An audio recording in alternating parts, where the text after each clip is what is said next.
Schiederalun, ini kisah penemuan sebilah belati di era Romawi kuno yang usianya diyakini sudah mencapai 2 milenium atau 2000 tahun. The Vintage News dan atlimission.com mewartakan penemuan sebilah belati berikut sarungnya ini terjadi tak sengaja. Penemuan Nico Kalman, seorang arkeolog muda yang sedang magang kerja proyek penelitian sejarah di dekat kota Münster, Jerman. Penemuan benda bersejarah yang mula-mula tak dianggap itu berlangsung April 2019.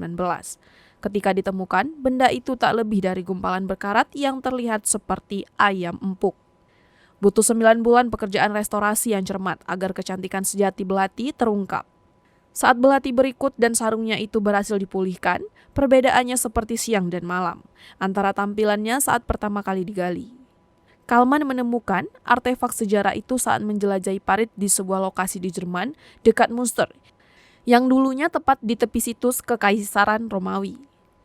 Ada jejak pemakaman serdadu Romawi, karena lokasi itu memang bekas pangkalan militer di dekat Danau Haltern.